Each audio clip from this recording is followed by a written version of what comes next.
The more you own, the less wealthy. You might be imagined two people standing in the same store. They both see a $3,000 television. One person thinks, I can afford the monthly payment. The other thinks, what else could this $3,000 become? That difference looks small, but over 10, 20, or 30 years, it can completely change their financial lives because the biggest threat to your wealth isn't always a low salary. Sometimes it's the lifestyle you build after your salary goes up. You get a raise, you upgrade your apartment, then your car, then your phone, then your furniture, then your vacations, and suddenly you're making more money than ever. But somehow, you still feel broke. Today, we're going to break down 10 money rules that can help you spend less without feeling like you're living a miserable life. Because the goal isn't to own nothing. The goal is to make sure your money is building your life instead of constantly maintaining your lifestyle. One of the most dangerous questions in personal finance is, can I afford the payment? Because almost anything becomes affordable when you stretch the payment long enough. A $40,000 car doesn't feel like $40,000 when someone tells you it's only $650 a month, but your bank account doesn't care how comfortable the monthly payment feels. The better question is, what percentage of my financial future am I trading for this purchase? That changes everything. Before buying something expensive, look beyond the price. Think about what that money could become if you invested it instead, because every purchase has an invisible alternative. You aren't only choosing between a car and no car. You're choosing between the car today and whatever that money could have become tomorrow. Before you buy something, ask, what job is this purchase supposed to do? A good mattress has a job. A reliable laptop has a job. A quality winter jacket has a job. But buying a fifth pair of nearly identical sneakers because they look cool, that's different. The purchase isn't solving a problem, it's satisfying a feeling. And there's nothing inherently wrong with that. The problem starts when entertainment gets disguised as necessity. If you want something because you genuinely enjoy it, that's okay. Just call it what it is.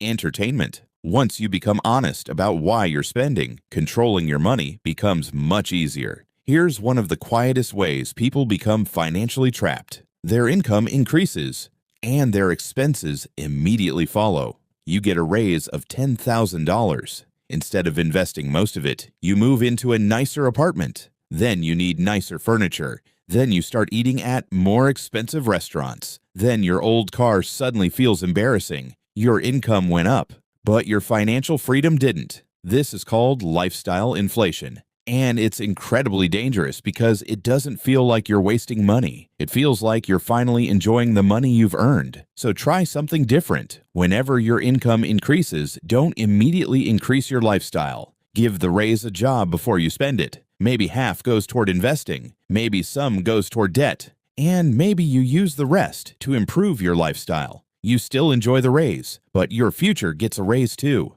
A $1,000 purchase is rarely just $1,000. Think about buying a new car. There's the payment, then insurance, gas, maintenance, registration, parking, repairs, and eventually depreciation. The same thing happens with houses, boats, expensive hobbies, pets, electronics, and even certain subscriptions. The purchase price is only the beginning. So before making a major purchase, ask, what will this cost me over the next 3 years? That question is far more powerful than, how much does it cost today? Because wealthy thinking isn't just about the price tag, it's about the entire financial commitment. This one can save you thousands. A lot of people don't actually want the thing. They want the identity they imagine comes with owning it. You don't necessarily want expensive camera equipment. Maybe you want to become a photographer. You don't necessarily want a garage full of woodworking tools. Maybe you want to become someone who builds furniture. You don't necessarily want a $4,000 bicycle. Maybe you want to become a cyclist. There's nothing wrong with any of those goals. But test the lifestyle before buying the lifestyle. Rent the equipment. Borrow it. Take a class. Try it for a month. If you still love it after the excitement disappears, then consider buying. This prevents your garage from becoming a museum of hobbies you abandon 3 months later. Most people have a shopping list. Very few have a no-buy list. That's a mistake. A no-buy list tells you what you don't need to keep purchasing. Maybe it's another black hoodie, another phone upgrade, another gaming accessory, another kitchen gadget, another pair of shoes, another streaming subscription. The point isn't to eliminate everything you enjoy. It's to identify the categories where you've repeatedly proven that more doesn't make your life meaningfully better. Once you know your weak spots, you don't have to fight the same battle every week. You simply create a rule, and rules are easier to follow than endless negotiations with yourself. Here's a simple principle: don't save what's left after spending. Spend what's left after saving. The difference sounds small. The result isn't. If your paycheck hits your checking account and you wait until the end of the month to invest whatever remains, your lifestyle will usually find a way to consume it. Instead, automate the process. Money enters. A predetermined amount moves toward your financial goals. Then you live on what's left. For someone in the U.S., that could mean taking advantage of an employer 401k match, building an emergency fund, and investing consistently through appropriate long-term accounts. The exact numbers depend on your situation, but the principle is universal. Make wealth building automatic. Don't depend on motivation. Here's an uncomfortable question: how much of your home are you actually using? Look around: closets, drawers, garage, basement, storage room. How many things haven't been touched in the last year? The problem isn't only that those things cost money, they also consume space. And space isn't free. A larger home often means a larger mortgage or rent, higher utilities, more maintenance, and more furniture. Then you buy more things to fill the extra space. And eventually you're paying for a bigger home to store things you rarely use. That's backwards. Your home should support your life, not become a warehouse for your purchases. This might be the most important rule of all, because if you never define enough, you can never reach enough. You get a $60,000 salary. You want $80,000. Then you earn $80,000. Now you want $120,000. You reach $120,000. Suddenly, everyone around you earns $200,000. So $120,000 doesn't feel impressive anymore. The finish line keeps moving. That's how people can earn six figures and still feel financially trapped. Instead, define your version of enough. Maybe enough means a comfortable home, a reliable car, regular vacations, money invested every month, no high-interest debt, an emergency fund, and enough financial margin that one bad month doesn't destroy you. Once you know what enough looks like, extra income becomes incredibly powerful, because instead of upgrading everything, you can invest the difference. And that's where wealth starts accelerating. Most people measure wealth by what they can show: the car, the house, the watch, the vacations, the clothes. But there's another measurement that's much more important. How much freedom does your money give you? Can you survive if your paycheck stops for several months? Can you leave a terrible job? Can you take time off when your family needs you? Can you handle a major emergency without going into debt? Can you start a business without immediately panicking about your next paycheck? Can you eventually choose when you work instead of being forced to work?